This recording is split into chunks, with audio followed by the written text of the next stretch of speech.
Hi everybody, so today I'll be going through the process of the painting Dragon's Keep, featuring my Dragonkin character, and I'll be talking about some of my favorite Clip Studio tools, features, and techniques that I use through each part of the process.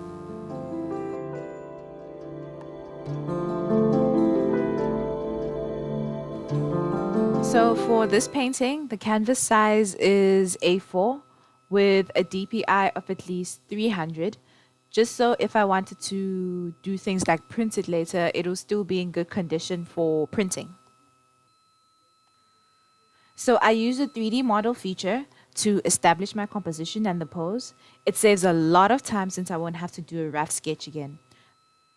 I really love this feature because, like I said, it saves a lot of time. So even when I'm working on comics, this definitely helps. It's just a matter of picking a body type and dropping it onto the canvas, and then I size it to my needs and place it at whichever angle I need to, and then start posing it. I started out by sketching the character in pencil just so I can have an idea of his costume, pose, and the design of his horns. It was an idea that I quickly wanted to get out, so I just did a quick sketch of it. So when it comes to the sketching and even the inking, I highly recommend using the vector layers because it makes the lines so much easier to adjust. It's really not only the adjusting, it's the eraser as well. I love using the vector eraser. I usually set it up to erase up to intersection, which will erase the lines up until it intersects or meets with another line.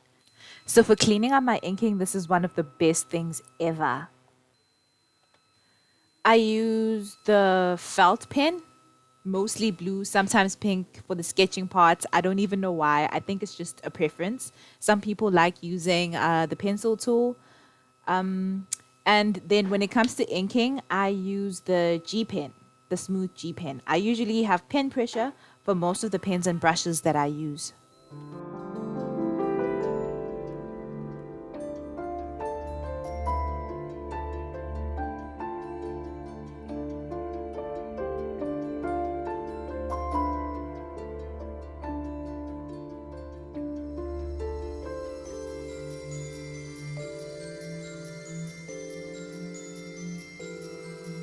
Onto the base colors and using the layers. So being a layer person, I have different layers for most things. I usually lay down the base and then name the layer. Yes, I'm the person who names layers.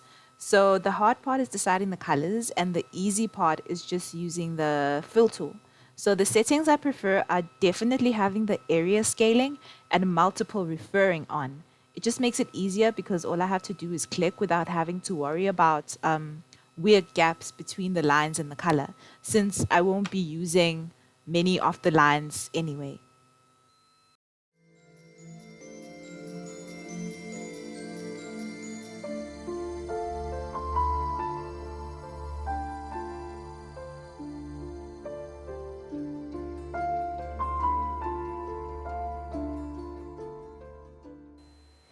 And then our painting is starting to take shape. So moving on to some of the shading and some of the brushes that I use. So after laying down the bases, it's moving on to the shadows.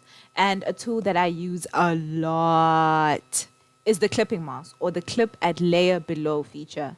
This is a beautiful feature if you have your base layers all sorted out. You can color as rough as you need to while going outside the lines, and then just click at the clip at layer below, and it will clip everything to your base layer. So it's possible to clip multiple layers to one base layer as long as they're on top of the base layer. So the dragon scales that I used were a custom brush that I made. I then used the watercolor border effect and then the soft eraser to make the skin to scale transformation look more gradual. So just in case anyone really wants to know, my method of shading is, or the brushes that I use for shading are pretty simple. I just use a combination of the soft airbrush, the smooth watercolor, and the watercolor brushes. So I used some of the default textured brushes to add different textures to the clothes. Like for Aasim's cape, I use the Hatching Brush Gauze Cloud. So another method I like using is a tone scraping airbrush to add a rougher textures like I did for the arm braces.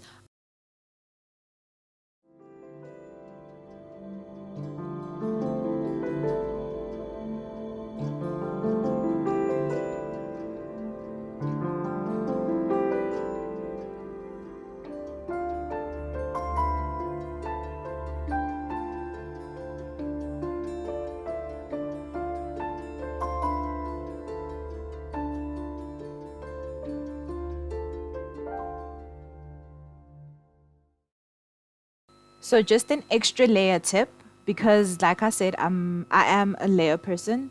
So this is for selecting layers. So for people like me who use lots of layers, or if in general you just want to select a certain layer without having to go through all of them, it's best to use the operation selection tool. So the keyboard shortcut is the letter O, and by using the select layer tool, I simply click on a part of the drawing and it will take me to that particular layer. So now there's no revealing and hiding certain layers just to find that one little dot that you don't even know if it's something on the screen or if it's something on the painting. So one technique that I really want to share is how I do like engraved looking patterns, especially for things like armor or anything metallic. So for this drawing, I used the default ivy design from the pattern brushes and I laid it as a base. So I then did my shading as normal on another layer. Then I duplicate the base 2 times. These will go underneath the base. So one will act as sort of a rim light layer. So I move it so that it's slightly visible underneath the base. And the other one will act as a hard drop shadow. So I turn that base into a darker version by using the layer color tool and moving the layer so that it's also slightly visible underneath the base layer. So in this case, I moved the rim layer to the left and the shadow to the right. But it will depend on the lighting and shadows in your painting or drawing.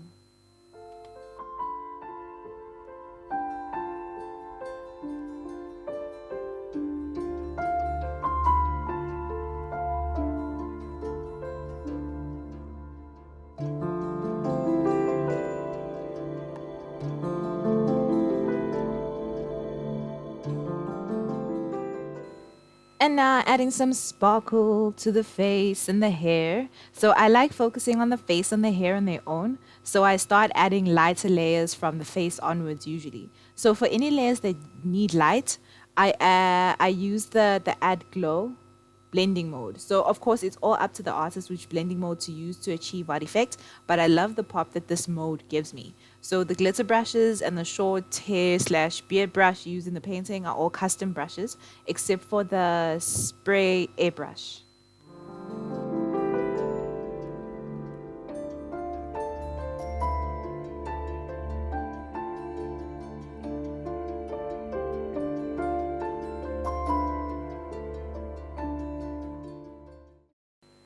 So before adding any more lights, I made a background. So with this one, I worked with grayscale values and I added color by using the gradient tool. And then I adjusted the blending mode of the layer and the opacity to kind of give me what I want. So to get more choice over the colors, I added a correction layer and then just played around with the hue, saturation, luminosity settings. Okay, it's usually really good to play around with the settings until you achieve the color that you want. So the background for this painting was pretty simple due to the fact that I wanted to focus on the character.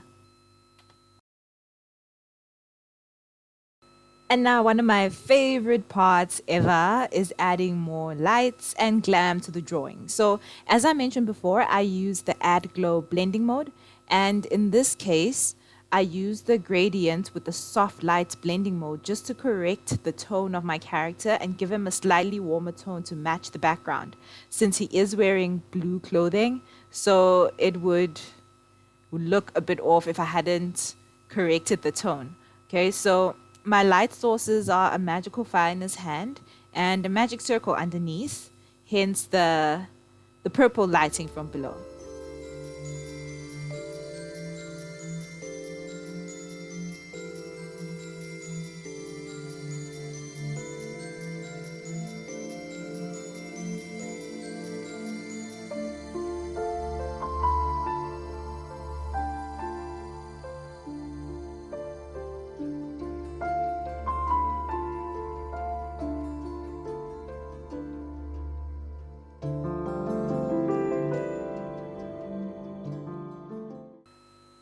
After everything is when I do some final touches. So I add a bit more glitter in places that I need to, and then add a few more corrections. And yeah, one of the effects that I added was this little glowy dragon, which is part of his magical spell since he is a dragonkin. But yeah, feel free to ask any questions at any of my social medias that I've listed below. And I hope you enjoyed the process and found many helpful tips. The full process video for this painting is also available. So this is a video without any narration. It's just a time lapse of the entire thing.